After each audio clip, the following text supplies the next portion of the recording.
Que até o final dessa mensagem, ao final desse culto, em nome de Jesus, brilhe a glória do Senhor sobre nós, brilhe a glória do Senhor em nossos corações.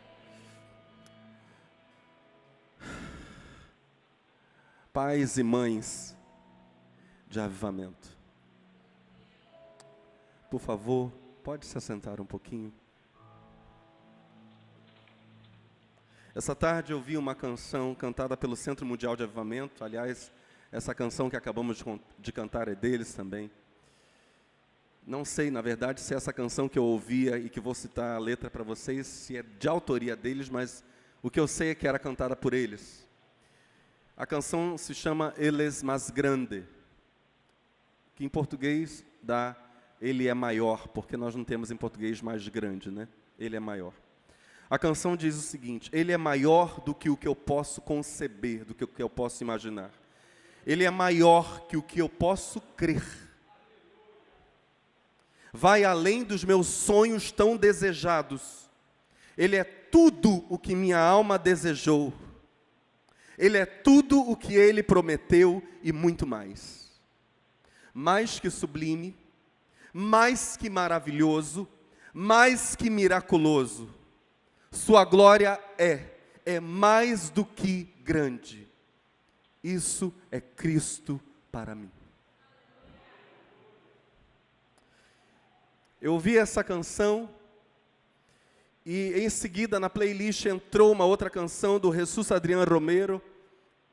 Essa segunda eu conheci, a primeira não.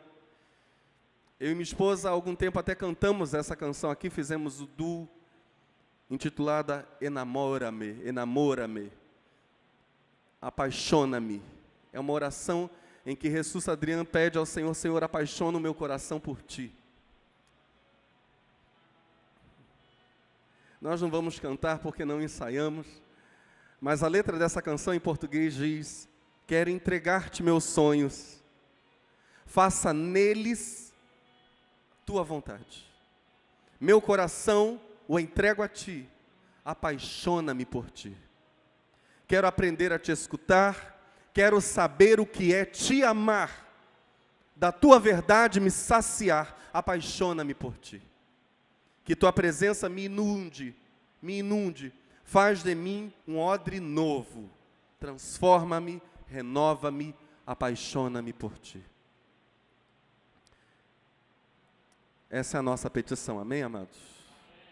A esse Deus que é tudo que a nossa alma desejou, a esse que é mais, inclusive, do que o que nós podemos crer, a esse que é mais, inclusive, do que as palavras podem descrever, nas suas promessas até. Mesmo as promessas dele têm as limitações da nossa compreensão do que seja a palavra. Ele é maior, inclusive, que as suas promessas. A esse Deus grandiosíssimo, por quem nós estamos enamorados e de quem queremos ainda mais ficar enamorados. Esse Deus intervém na história, esse Deus é claramente perceptível na história, e a Bíblia nos conta uma história singular de um dos maiores líderes de Israel, um líder que é citado na galeria dos heróis da fé, em Hebreus capítulo 11. Hebreus 11, versos 32 a 34, diz assim: que mais direi?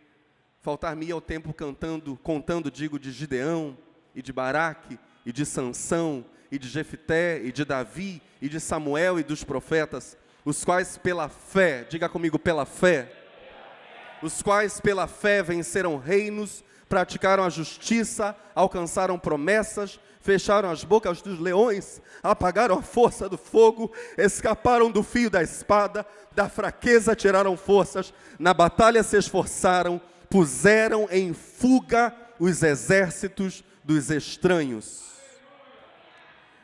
A personagem sobre quem iremos meditar nesta noite, e na verdade só meditaremos em um capítulo que fala sobre essa personagem, só Juízes capítulo 13, é Sansão.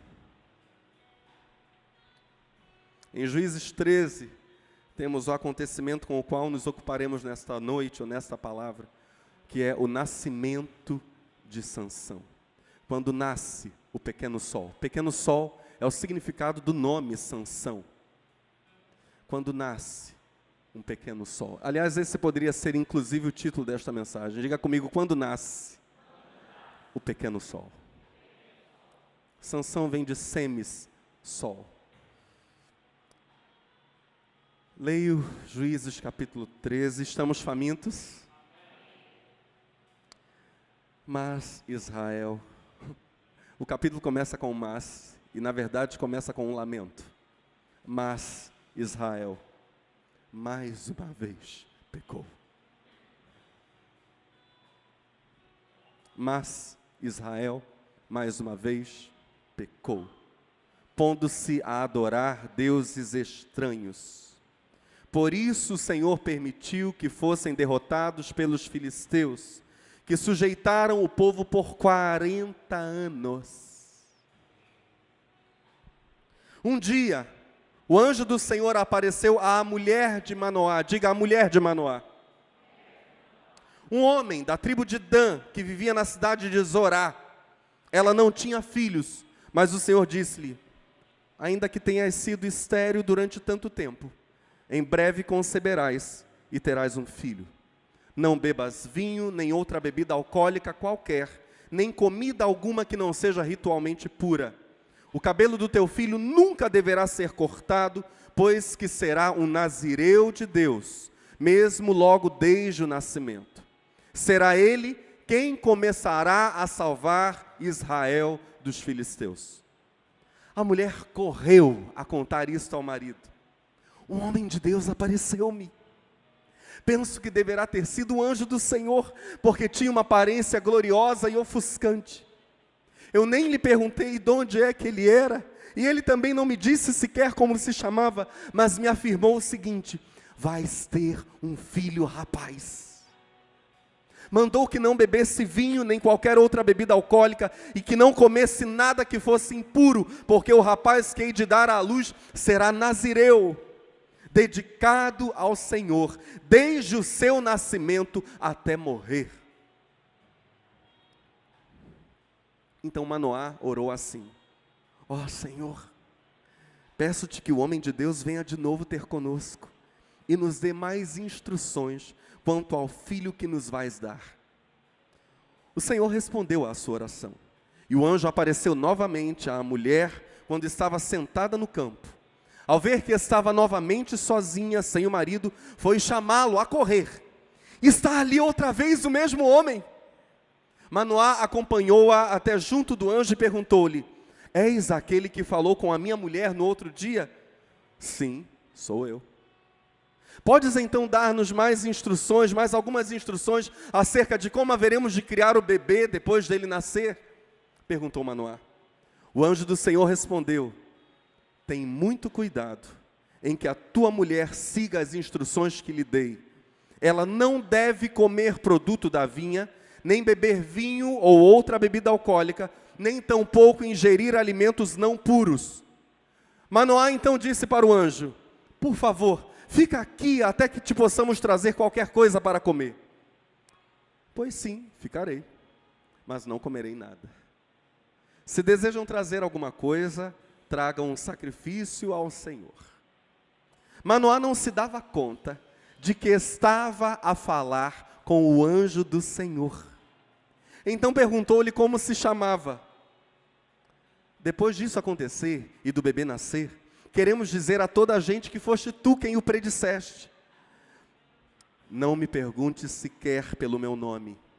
É um nome misterioso. Em várias versões, um nome maravilhoso. Então Manoá pegou num cabrito, numa oferta de cereais, e apresentou-a ao Senhor como sacrifício.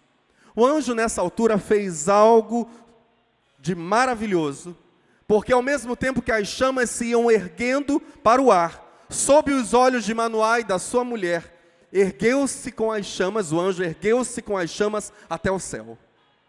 Manoá e a mulher caíram com os rostos em terra, e foi essa a última vez que o viram. Manoá deu-se finalmente conta de que se tratava verdadeiramente do anjo do Senhor. Vamos morrer, Manoás clamou para a mulher: pois que vimos Deus. Se o Senhor nos quisesse matar, disse-lhe ela, não teria aceitado as nossas ofertas, nem nos teria aparecido, dizendo-nos assim estas coisas maravilhosas e fazendo estes milagres. Quando lhes nasceu o menino, puseram-lhe o nome de Sansão, e o Senhor abençoava-o à medida que ia crescendo. O Espírito do Senhor começou a manifestar-se regularmente na sua vida, sempre que visitava os campos das tropas de Dan, entre as cidades de Zorá e de Estaol. Amém. Aleluia. Nós precisamos entender, antes de compreender o milagre do nascimento de Sansão, qual o contexto aqui. A terra de Canaã foi chamada pelos autores da Grécia Antiga de Palestina, um nome que para nós hoje está tão popularizado. Isso foram os gregos, esse termo foram os gregos que cunharam. Palestina vem de Pilistim, ou Filistia, a terra dos filisteus, a terra dos Pilistim. Isso é Palestina. E filisteu, por sua vez, ou filisteus são os povos do mar. Possivelmente um povo que veio lá da ilha de Creta, cruzou o Mediterrâneo, chegou até Canaã e edificou 5 grandes cidades. Essa é a história da penetração dos filisteus na terra de Canaã, que por causa da presença deles, passou a ser chamada de Palestina. Possivelmente, em torno do século 13 a.C., foi essa migração dos filisteus para a terra de Canaã, vindos da ilha de Creta. Eles não eram semitas, eles não eram circuncidados, não faziam parte da aliança de Abraão, tinham um elevado grau de sofisticação na produção de artefatos de metal. A Bíblia diz isso e a arqueologia recente confirma. Vários artefatos avançados que Israel não conseguia fabricar na época dos filisteus. Os filisteus fabricavam a arte do ferro, a metalurgia. Quase sempre por causa disso, os filisteus, quando iam para a guerra com as suas armas poderosas, venciam. Mas, desde o século 13, e eles prevaleceram sobre a Palestina até os dias de Davi, por pelo menos 200 anos, na verdade, 200 a 300 anos, eles prevaleceram na Palestina, a terra dos filisteus, a Filístia. Apesar de eles iniciarem uma ocupação por meio da guerra, Dr. Russell Shedd conta para nós que a principal estratégia de dominação de um povo por parte dos filisteus era a infiltração pacífica. Primeiro eles guerreavam, depois eles se estabeleciam e iam fazendo casamentos mistos, se misturando com os povos à sua volta e com os povos subjugados no início pela guerra. Faziam vários tratados comerciais com aqueles povos, contratos pacíficos, venda e compra de bens. Penetravam com a sua cultura e minavam a cultura dos povos ao seu redor. Essa era a estratégia filisteia de dominação. Algo que depois os romanos, os gregos também fizeram. Mas lá atrás, muito antes da vinda do Messias, os filisteus praticaram. Os filisteus estabeleceram em Canaã a chamada Pentápolis Filisteia, um conjunto de 5 cidades fortificadas muito poderosas, dentre as quais a principal era a famosa cidade de Gate, famosa porque de lá veio um gigante que recebeu uma pedra na testa e caiu por terra, vencido por um garoto chamado Davi. Golias, o gigante, era da terra de Gate, a principal das 5 cidades fortificadas dos filisteus na terra de Canaã. Asquelon, Gate, Asdod, Ecrom e Gaza. A derrota final dos filisteus vai começar com o reinado de Davi, mas por alguns séculos eles serão os povos do mar temidos na terra de Canaã. Eu estava olhando para a história dos filisteus, na verdade, rememorando essa história dos filisteus, e pensando em algo que é muito comum na luta contra as trevas. Mas daqui a pouco eu vou falar esse algo para vocês. Antes disso, pensemos no seguinte: Israel estava oprimida, a nação de Israel. O texto diz que já fazia 40 anos os filisteus dominavam a terra. O povo estava disperso, enfraquecido, boa parte da tribo de Dan, por exemplo, e se nós tivéssemos um mapa aqui, seria fácil de visualizarmos isso. Os filisteus vêm para Canaã, para a parte sudoeste. Então nós temos aqui o Rio Jordão, desaguando no Mar Morto, aqui o Mediterrâneo, entre Mediterrâneo e esse curso d'água e Mar Morto, nós temos a terra dos filisteus ao sul. Esse território, parte dele era território da tribo de Dan, a tribo à qual pertencia Manoá, sua esposa, e futuramente Sansão. Com a chegada dos filisteus e a dominação deles, parte dos danitas migraram para o norte. O que nós tínhamos agora no território de Zorá, a 22 quilômetros de Jerusalém, é um povo enfraquecido, disperso. Alguns dos integrantes da tribo de Dan, não todos, porque uma parte migrou. Nós temos mesmo uma situação caótica no sul, por causa da estratégia de dominação dos povos do mar. Primeiro guerra, depois uma infiltração. Interessante que o capítulo 14 de Juízes, capítulo seguinte ao que nós acabamos de ler, nos versos 1 e 2 diz: Sansão desceu até a cidade de Tímina. Tímina era território filisteu. E ali viu uma moça filisteia. Voltou para casa e disse ao seu pai e à sua mãe: eu vi em Tímina uma jovem filisteia. Peçam essa moça para mim, porque eu quero casar com ela. Esse texto deixa claro para nós que a fronteira separando território filisteu de território israelita não estava bem definida. Isso fazia parte da estratégia de dominação. Os povos podiam se interconectar, podiam migrar de um lado para o outro, e a cultura dos judeus estava sendo minada pelos filisteus. Os israelitas tinham liberdade de trânsito num território ocupado pelo inimigo.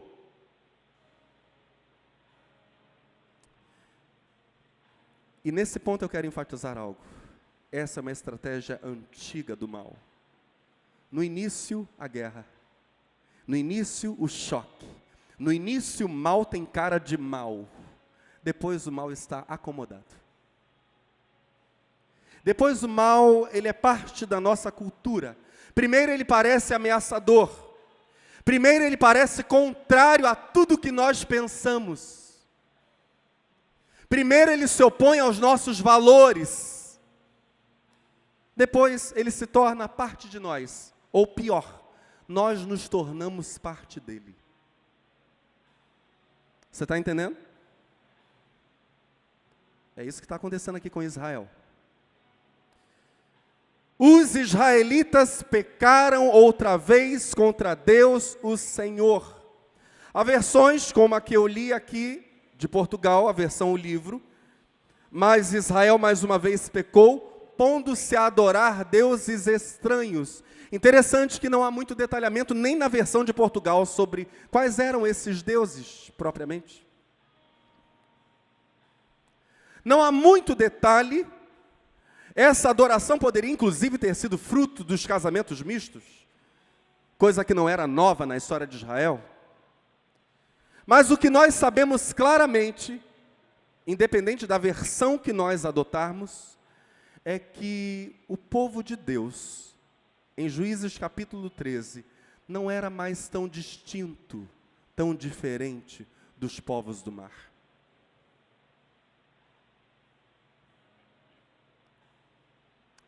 E é com uma santa ira que Deus vai falar por meio do profeta Sofonias sobre o juízo que ele traria contra os filisteus. Sofonias, capítulo 2, versos 4 a 7, diz assim: porque Gaza Vocês ouviram Gaza sendo citada aqui, fazendo parte das 5 cidades filisteias. Porque Gaza será desamparada, e Ascalon assolada.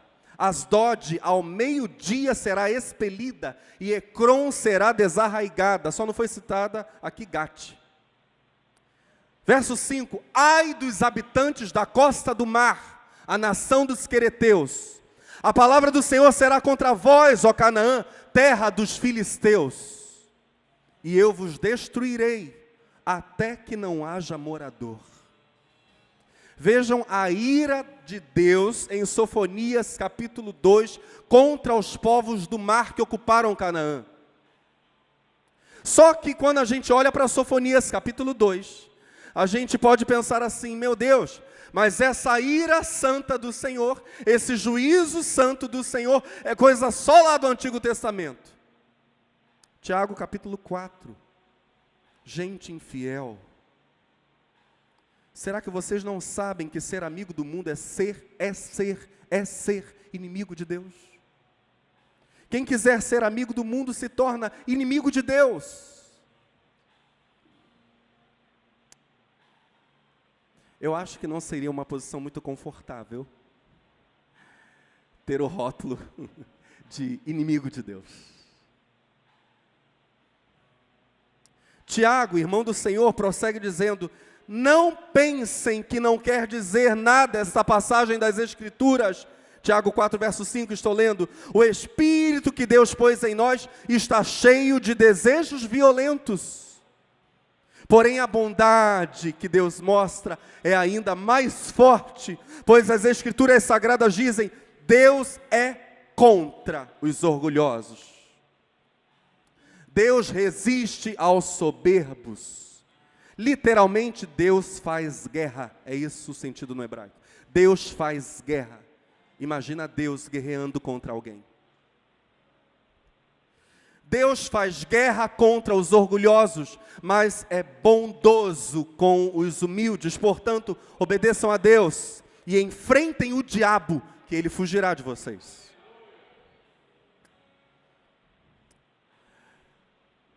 Ontem e hoje, em Sofonias e em Tiago, Deus mostra juízo. Mas também ontem e hoje, apesar do pecado de Israel, apesar do pecado do povo de Deus, Ele mostra a sua graça. O texto diz que Ele, apesar de Israel mais uma vez ter pecado, apareceu a uma mulher.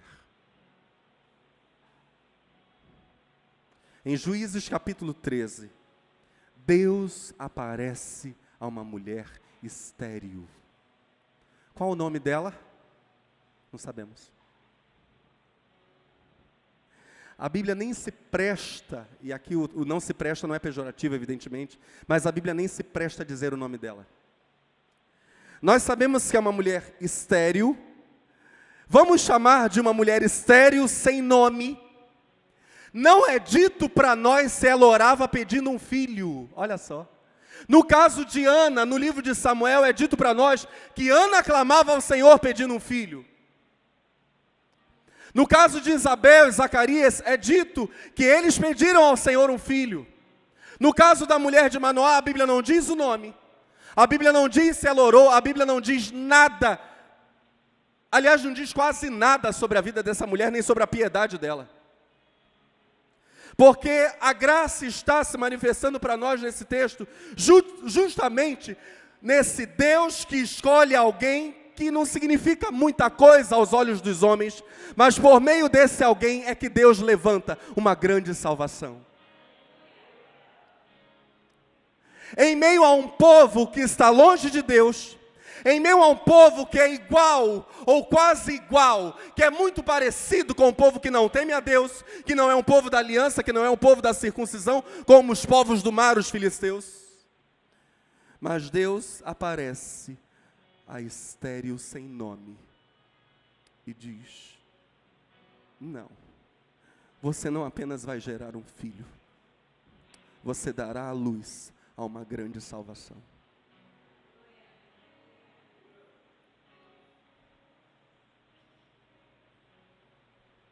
o Senhor apareceu à mulher de Manoá. Deus é gracioso.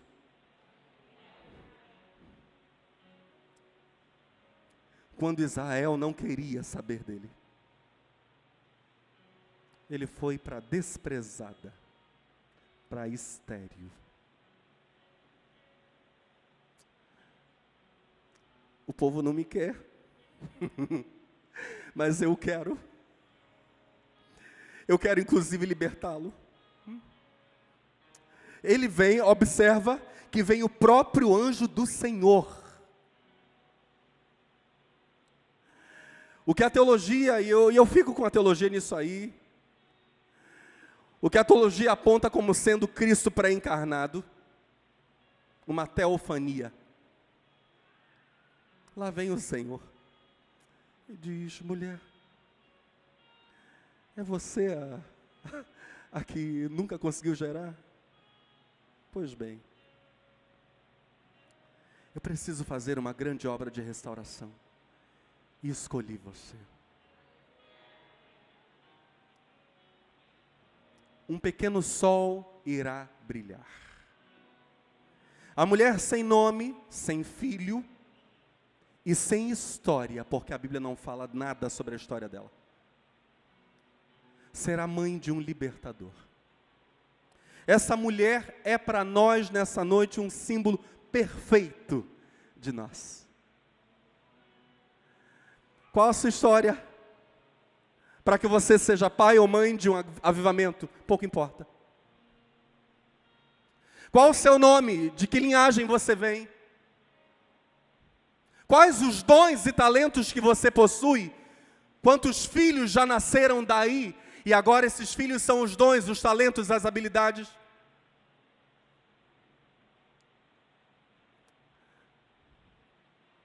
O que importa é que a graça de Deus é a mesma ontem, hoje e será para sempre. O anjo do Senhor apareceu a ela e disse: você não podia ter filhos e por isso nunca foi mãe, mas agora você ficará grávida e terá um filho. Não tome vinho, e agora eu leio na nova tradução da linguagem de hoje. Não tome vinho nem cerveja, e não coma nenhuma comida proibida, porque você ficará grávida e dará à luz um filho. Não corte nunca o cabelo dele, pois ele será consagrado a Deus como nazireu desde o dia do seu nascimento. Ele vai começar a livrar o povo de Israel do poder dos filisteus. Então a mulher procurou o marido e disse: um homem de Deus falou comigo. Ele parecia um anjo de Deus, e isso me deixou apavorada. Eu não perguntei de onde ele vinha, e ele não me disse como se chamava. Se não se sabe o nome dela, também não se sabe o nome dele. Se não se sabe qual é a história dela, também não se sabe qual é a história dele. Ele também guarda os seus mistérios, as suas origens são desde antes da fundação do mundo. Mas prometeu. Não se sabe muita coisa, mas ele prometeu. Não se sabe muita coisa, mas ele prometeu que eu ficarei grávida e que terei um filho. E mandou que eu não beba vinho nem cerveja e não coma nenhuma comida proibida, pois o menino será dedicado a Deus como nazireu por toda a vida. Deus é gracioso. Um pequeno sol irá brilhar, disse a vocês, pois esse é o significado do nome Sansão. E repito, a mulher sem nome, a mulher sem história, será mãe de um libertador. A mulher que é um símbolo de nós.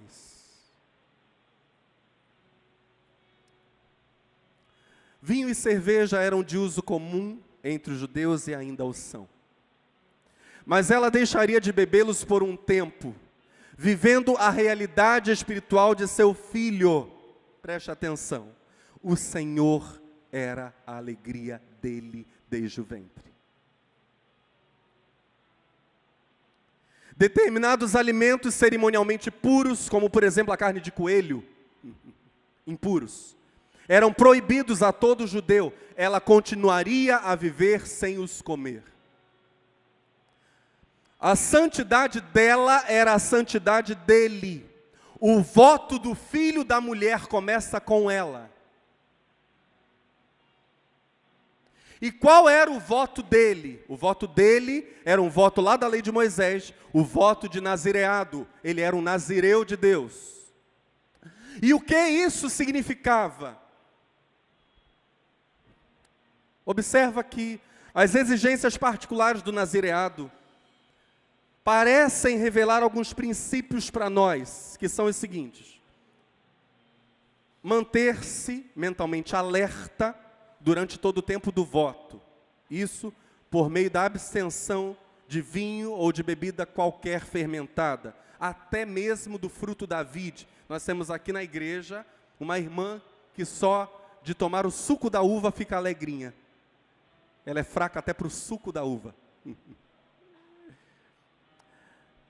O detalhe é que essa ordem de abstenção de bebida alcoólica, no Antigo Testamento, era dada aos sacerdotes para o momento em que eles estivessem oficiando. Sacerdote exercendo ofício sacerdotal não poderia ter ingerido bebida alcoólica. Para o povo era liberado, e para o sacerdote fora do horário de ofício era liberado. Mas durante o ofício sacerdotal, não. Segundo detalhe, o nazireu não poderia cortar o cabelo durante o período do voto. O sacerdote nada podia inventar do sacrifício. Ele estava, quanto à prática sacrificial, ele estava totalmente debaixo de autoridade. A ideia do cortar o cabelo para o judeu é mesmo alguém debaixo de não cortar o cabelo para o judeu durante o voto, era mesmo estar sob sujeição, debaixo de uma autoridade. E em terceiro lugar, o nazireu durante o seu voto não poderia se aproximar de cadáver, não poderia tocar cadáver algum. Se tocasse, o voto estava quebrado. Ele tinha que se manter cerimonialmente puro. Isso também aponta para o ofício sacerdotal.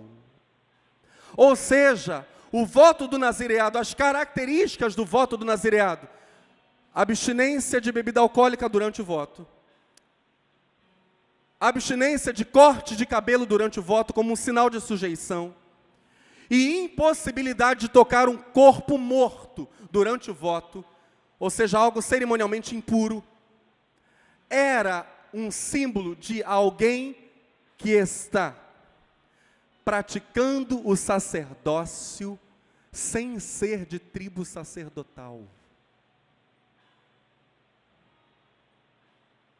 Isso de novo fala de nós. Temos alguém aqui que é levita? Ou que anda por aí levitando?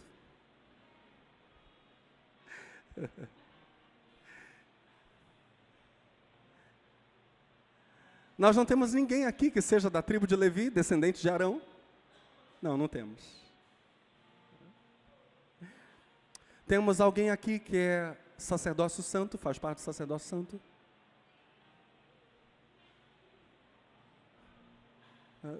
Espera aí. Temos aqui alguém que faz parte do sacerdócio real, da nação santa, do povo adquirido. Aleluia. O voto do nazireado aponta para a igreja.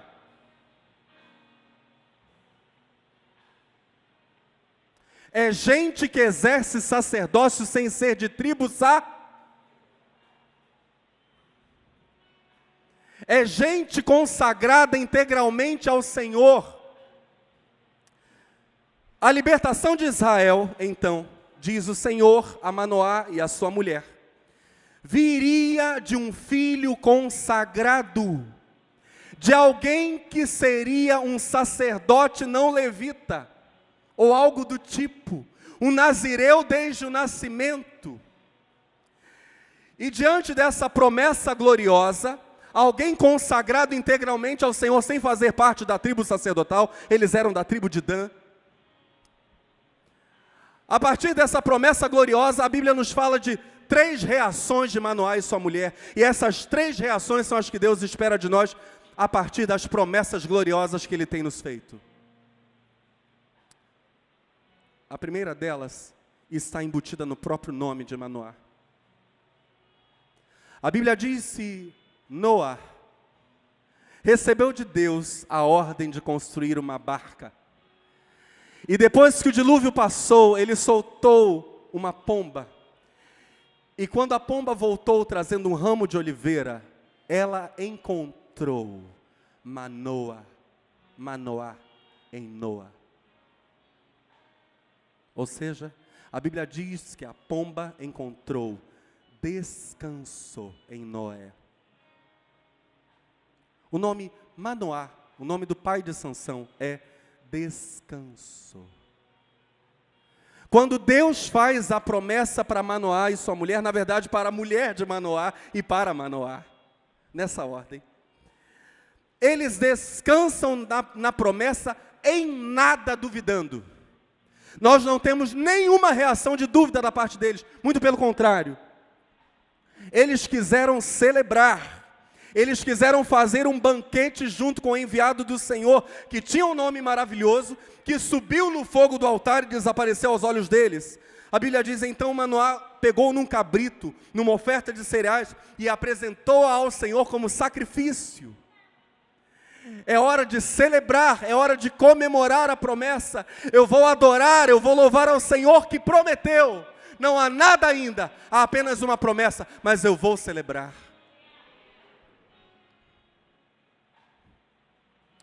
O anjo nessa altura fez algo de maravilhoso, porque ao mesmo tempo que as chamas se iam erguendo para o ar, sob os olhos de Manoá e da sua mulher, ergueu-se com as chamas até ao céu.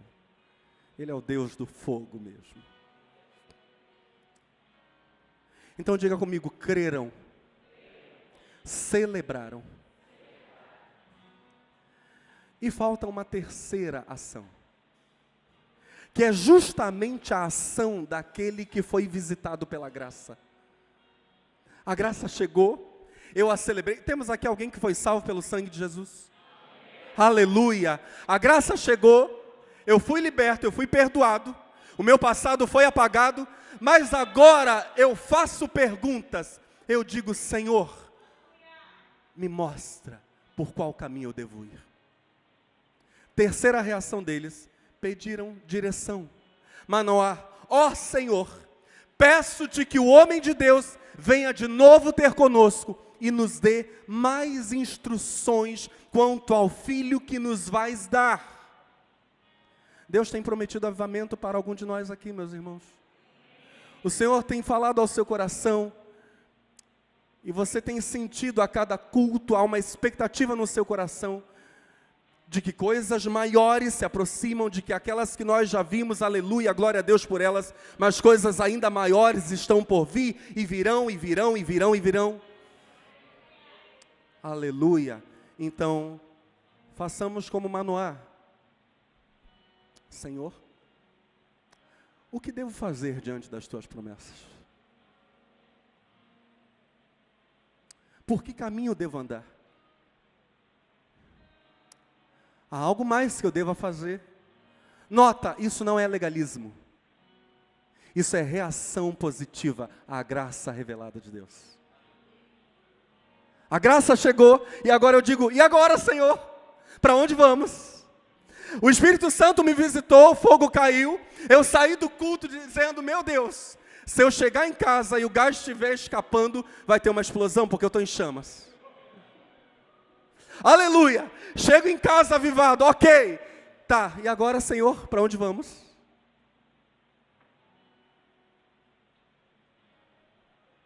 Terminou o culto de domingo, eu saio daqui renovado, e é função do culto isso mesmo, é para sair renovado, e eu saio daqui renovado, dizendo, meu Deus, o Senhor é maravilhoso.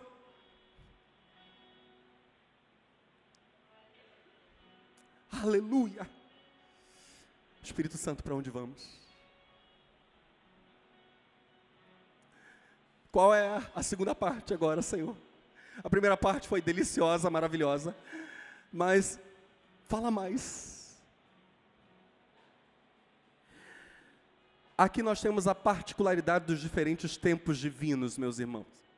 E eu quero caminhar para o encerramento da mensagem com essa verdade. O tempo da promessa causa espanto. No tempo da promessa, a promessa soa como coisa extraordinária. E ela pode até gerar um certo temor, porque a gente se sente pequeno diante da promessa, da grandeza da promessa. O tempo da promessa causa espanto, o tempo da promessa causa certo temor pelo extraordinário, como acontece aqui com Manoá e sua mulher. Manoá e a mulher caíram com os rostos em terra.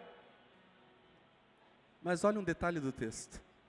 E foi essa a última vez que o viram. Aquela visitação foi só do tempo da promessa.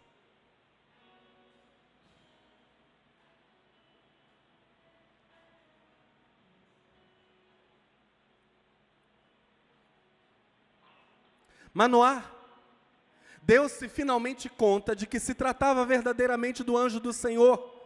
Vamos morrer!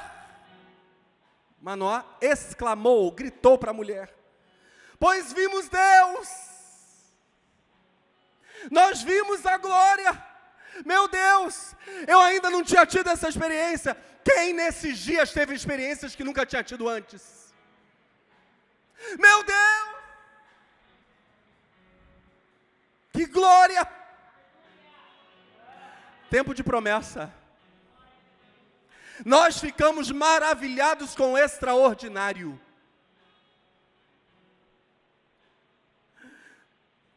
Mas aí tem uma voz equilibrada.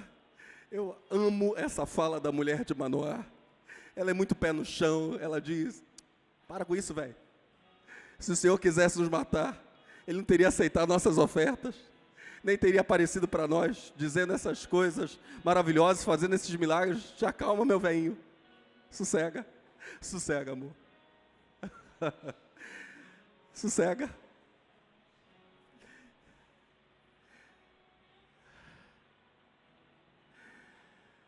O tempo da promessa nos pega de supetão. E a gente, no tempo da promessa, normalmente diz: meu Deus, eu não sou digno, eu sou pequeno demais para isso. Ótimo, isso faz parte do tempo da promessa. Mas há um tempo de cumprimento, presta atenção. Diga comigo, tempo de cumprimento. Há um tempo de cumprimento, e a gente não pode perder no tempo de cumprimento a simplicidade de coração do tempo da promessa. Porque o tempo do cumprimento, ele causa contradição, ele quebra tabus.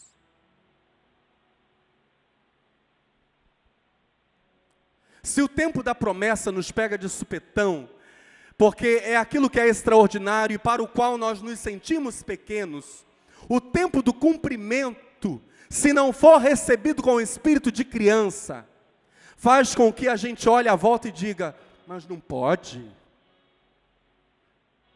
Essa ação de Deus na vida de fulano, será que é Deus mesmo? O tempo de cumprimento põe em xeque os nossos tabus. E é exatamente isso que vai acontecer com a vida de Sansão na sua relação com seus pais. Olha o que diz a Escritura, verso 24 e 25, e a gente salta para o capítulo 14. Quando lhe nasceu o menino, puseram-lhe o nome de Sansão, e o Senhor o abençoava à medida que ia crescendo. O Espírito do Senhor começou a manifestar-se regularmente na sua vida, sempre que visitava os campos das tropas de Dan, entre a cidade de Zorá e de Estaol. Você consegue imaginar um menino indo para os campos de guerra? Davi foi criticado por isso, pelos seus irmãos, lembram? Os pais de Sansão estão olhando aquilo. Entramos no capítulo 14, olha só. Sansão desceu até a cidade de Tímna e ali viu uma moça filisteia. Voltou para casa e disse ao seu pai e à sua mãe: eu vi em Tímna uma jovem filisteia, peçam essa moça para mim, porque eu quero casar com ela. Ele queria entrar em um casamento misto. Mas o seu pai e a sua mãe responderam: por que é que você foi procurar mulher no meio dos filisteus? Aquela gente que não pratica a circuncisão. Esse povo que nem é parte do povo da aliança. Será que você não podia achar mulher no meio dos nossos parentes ou entre o nosso povo? E todos nós olhamos para essa fala dos pais de Sansão e diríamos: certíssimo, que bênção, né? Mas Sansão disse ao seu pai: é aquela a moça que eu quero, é dela que eu gosto. O seu pai e a sua mãe, verso 4, não sabiam que era o Senhor Deus que estava orientando Sansão para fazer aquilo.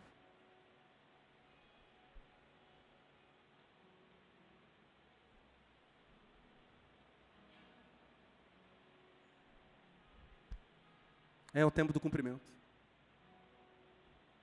Tudo bem? Quantos querem o cumprimento das promessas de Deus? Amém. Aleluia. Quantos querem avivamento? Amém. Mesmo? Do jeito de Deus? É o tempo de cumprimento. Ele quebra tabus. Não sabiam que era o Senhor Deus que estava orientando Sansão para fazer aquilo. E o verso continua e encerra dizendo: Deus estava procurando uma oportunidade para atacar os filisteus, que naquele tempo dominavam o povo de Israel. Deus agora vai usar a estratégia filisteia contra os filisteus. Deus vai se infiltrar. Agora Deus se infiltra no meio dos filisteus por meio de Sansão, seu servo. Louvado seja o nome do Senhor.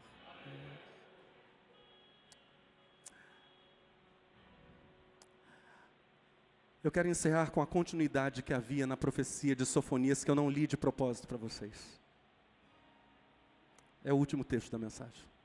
Sofonias capítulo 2, versos 4 a 7, não fala só sobre os filisteus, só sobre os povos do mar.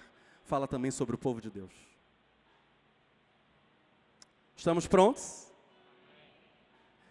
Porque Gaza será desamparada, e Ascalon assolada. Asdod ao meio-dia será expelida, e Ecrom será desarraigada.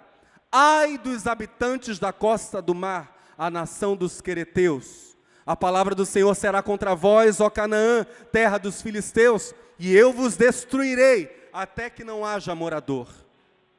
E a costa do mar será de pastos e cabanas para os pastores, e currais para os rebanhos. E será a costa para o restante da casa de Judá, para o remanescente da casa de Judá, para aqueles que não dobraram seus joelhos diante de outros deuses. A destruição dos povos do mar, como aconteceu, o outro lado da moeda era a restauração e a bênção sobre o povo de Deus. E o texto continua dizendo: ali apacentarão os seus rebanhos, a casa de Judá. De tarde se deitarão nas casas de Ascalon, porque o Senhor seu Deus os visitará e os fará voltar do seu cativeiro. Talvez Deus comece a fazer, talvez não, é certo. É certo que Deus começará a fazer, que Deus começa a fazer na sua casa, coisas que não estavam no script. Permita que Deus seja Senhor. Deixa Deus ser Deus. Deixa Deus fazer o que Ele quer fazer. Ele é o Senhor, Ele sabe o que Ele está fazendo. Continua clamando, continua pedindo e continua dizendo: Senhor, faz mesmo o que está no teu coração. Vamos lá, eis-me aqui, mas reina tu, eu sou teu servo.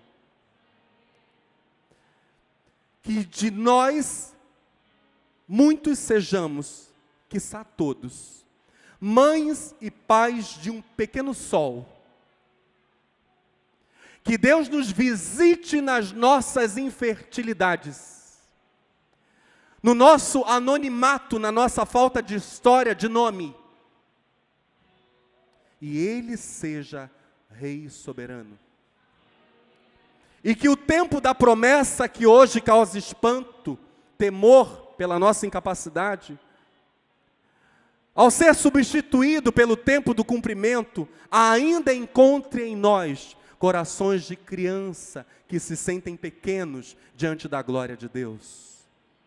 Que isso seja dentro da nossa casa, que isso seja nos nossos cultos e nas células, que isto seja nesta igreja, que isso seja na história da nossa vida para a glória de Deus. Senhor, faça o que está no teu coração. Em nome de Jesus. E que de jeito nenhum, aquilo que entrou primeiro como sendo algo chocante para nós, e hoje isso é mais do que nunca evidente, passe a ser coisa assimilada por nós como foi assimilado por Israel. E eles passaram a ser como os povos do mar. E por causa disso ficaram debaixo de jugo dos filisteus por 40 anos. Que a nossa liberdade fundada na santidade, porque nós somos livres, porque Deus nos separou para si. Que a nossa liberdade fundada na santidade seja mantida e que nós não nos coloquemos debaixo de jugo.